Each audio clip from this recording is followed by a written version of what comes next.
Benvenuti, approfondimento sulle attività di ENAIP Veneto con l'AD Giorgio Sbrissa. Benvenuto. Grazie. Allora, ENAIP, lo vedete già in grafica, dal 1951 presente nella formazione lavorativa nel territorio del Veneto, un ente che non ha bisogno di tante presentazioni, diciamolo pure, vero? Questo non lo so. A noi piace immaginare che sia così, poi la realtà è anche un'altra. Ovviamente queste realtà si cerca di capirle nei momenti della scelta educativa, quando bisogna passare dalla terza media, quando si cerca un nuovo lavoro, quando si è disoccupati e si ha bisogno di una nuova occupazione. Sicuramente ENAIP a livello nazionale è il più grande ente di formazione. È anche un ente intergenerazionale, perché appunto, come già lei sottolineava, si può seguire un corso ENAIP da giovanissimi, ma si può seguire un corso ENAIP anche nel momento in cui si sceglie un piano B, ci si vuole reinventare?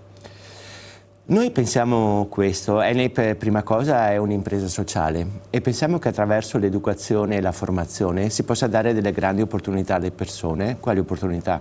Quella di avere una vita bella, e a volte la vita bella è anche poter lavorare in qualsiasi parte del mondo, aggiungo questo.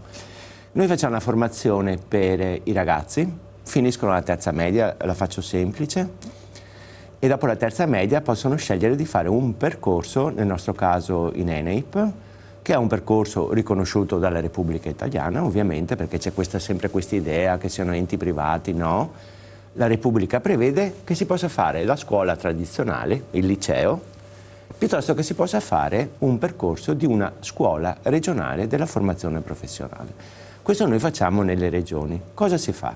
Si fa un percorso di normalmente 4 anni e si consegue un diploma riconosciuto.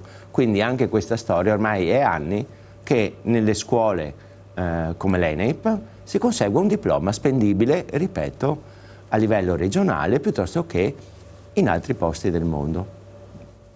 Per stare semplici, in questi 4 anni posso imparare a fare il cuoco, farò lo chef, posso imparare a fare tutti i servizi sala bar, posso imparare a fare dei percorsi di meccanica. Oggi la meccanica è meccatronica, per cui abbiamo un misto in realtà meccanica, elettronica, automazione. Un percorso molto noto ai ragazzi è sicuramente quello dell'automotive. Faccio il meccanico auto piuttosto che il carrozziere.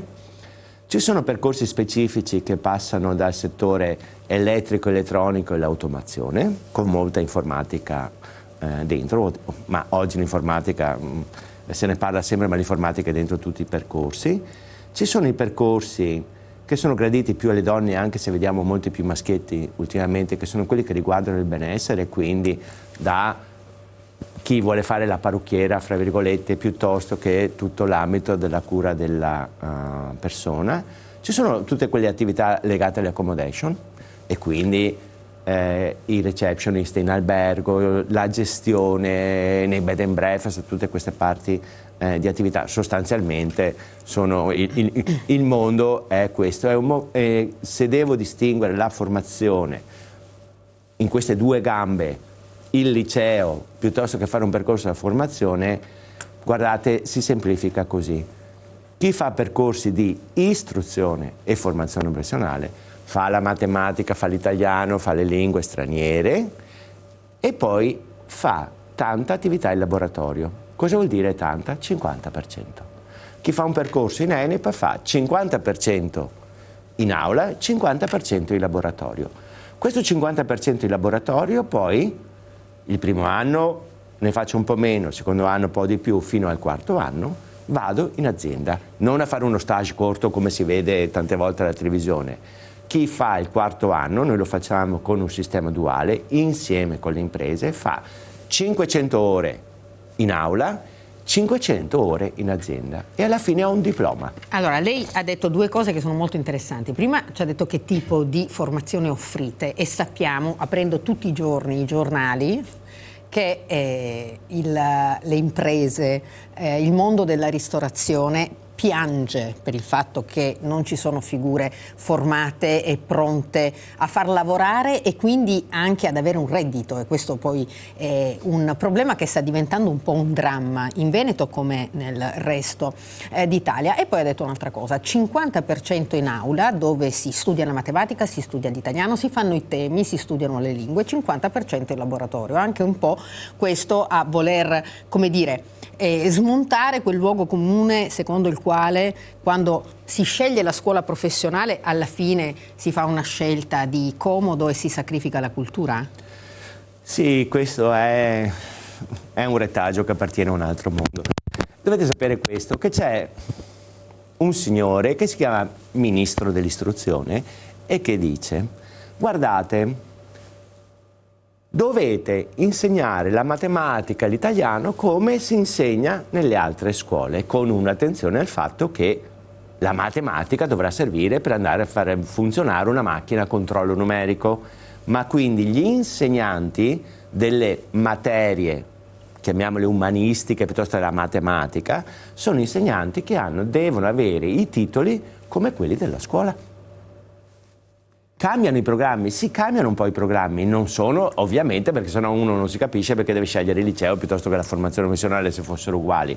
È certo che è una matematica un po' diversa, che l'italiano può essere un po' diverso, ma non è che poi alla fine cambi tantissimo. Cambia, ripeto, il fatto che tenete conto che solo in Veneto noi abbiamo 160 laboratori.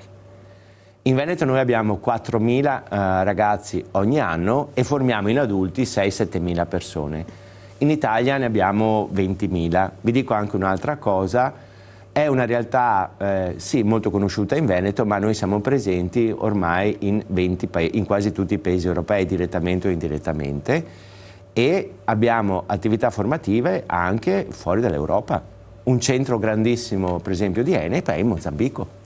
Per darvi una dimensione, vi dico questa cosa perché anche sempre di più c'è una possibilità, tanto nella scuola tradizionale, tanto nella formazione professionale, anche di fare una cosa bellissima, di fare, se si vuole, strutturate esperienze lavorative dedicate dalla comunità europea per la formazione all'estero. Quindi è una sorta di Erasmus?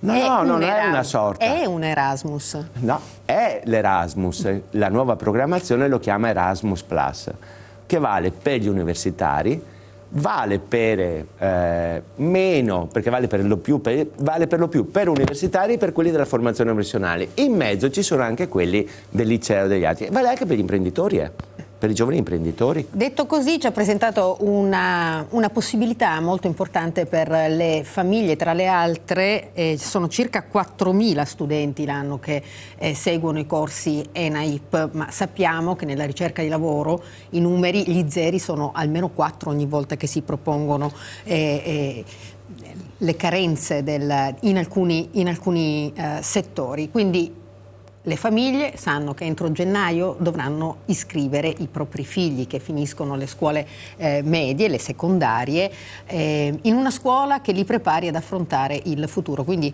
è anche per questo che siamo qui oggi, per parlare alle famiglie. Come? Sì, le famiglie, le ragazze e i ragazzi sono chiamati a fare una scelta. La scelta la devono fare attraverso un portale, si devono iscrivere prima del 31 gennaio, si devono iscrivere dopo le medie a scuola e devono scegliere quale scuola devono fare. E questo è un momento importante della vita. La scelta è sicuramente dettata dal fatto se io penso che mi piacerebbe andare a lavorare subito. Ma la scelta, scusatemi, lo so che parlo se volete contro di me, ma non deve essere questa.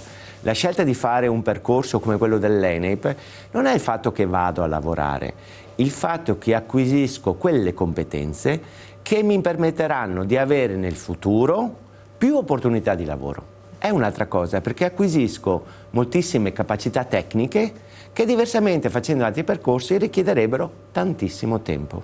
Tantissimo tempo.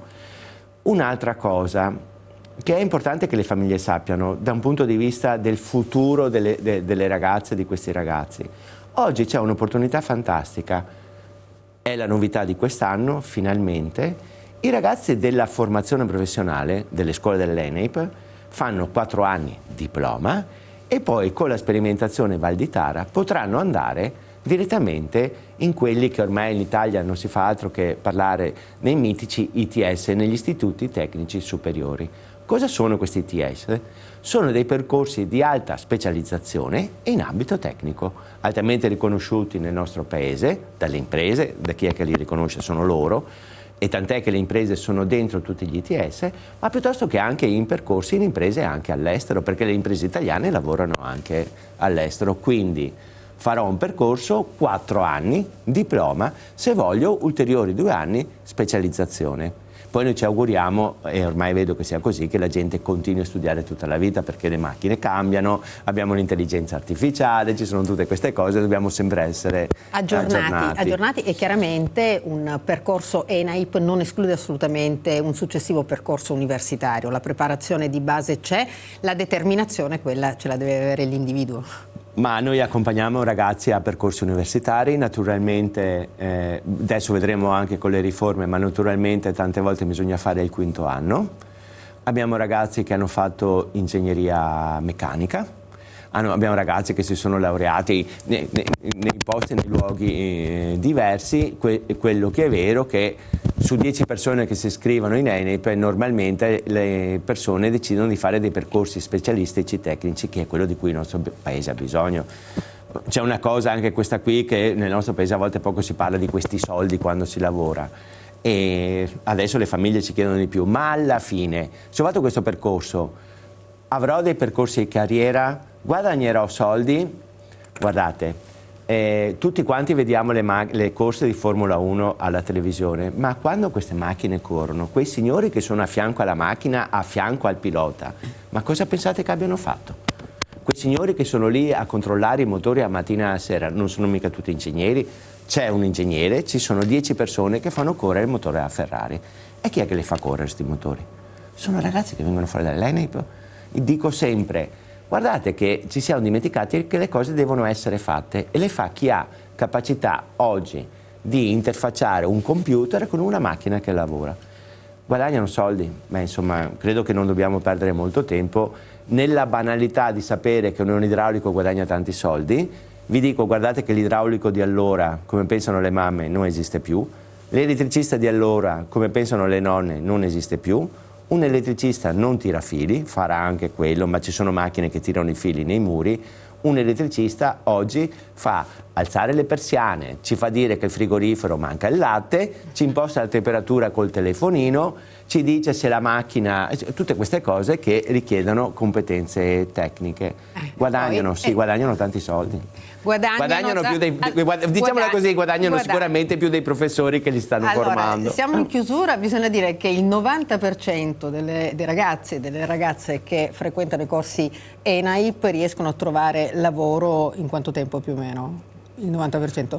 Allora faccio fatica a rispondere perché è molto semplice. Se io sono nel 4º anno e faccio 500 ore in azienda, quando ho finito il 4º anno, secondo voi, se sono una persona normale, dove andrò a lavorare? Dove ho fatto le 500 ore che l'azienda mi ha tenuto? Quindi la realtà è che non è in quanto tempo, ho già il lavoro prima di finire la scuola. Un invito che io faccio alle famiglie di fare una scelta consapevole, se fosse possibile. E per farla ci sono degli open day molto importanti, le famiglie lo sanno perfettamente, vengono convocati, i registri elettronici sono pieni di open day proprio di orientamento per le famiglie e per gli studenti. E ci sono anche quelli dell'ENAIP. Una data importante da segnarsi per chi volesse saperne di più è quello del 16 di dicembre, dalle 14.30 alle 17.30 e poi il 13 gennaio, quindi a ridosso di quella scadenza che è un dramma per tutte le famiglie, la scelta. Il 13 gennaio 2024, sempre dalle 14.30 alle 17.30 in tutte le sedi ENAIP del Veneto, che sono anche di più rispetto a ieri, giusto? Le sedi dell'ENAIP sono quasi 20. Un invito alle famiglie, è difficile scegliere. E non è detto che devono fare l'ENAIP, possono fare altre cose. C'è un servizio per tutte le ragazze e i ragazzi che sono gli orientatori. Se avete problemi, avete paura che non sia la scelta giusta, andate con questi ragazzi nei centri ENAIP, ci sono gli orientatori che magari vi dicono iscriverlo da un'altra parte, ma cercate di fare una scelta nel bene di questi ragazzi bello. bella e consapevole. Parola di Giorgio Sbrissa, accanto alle famiglie, comunque per dare risposta alle famiglie, ai giovani, ma anche a quella che è la realtà, che è il mercato, che è il mondo del lavoro. Buon lavoro, grazie di essere stato con noi. Grazie a voi, e è una bella scelta per tutte queste ragazze e questi ragazzi. Arrivederci.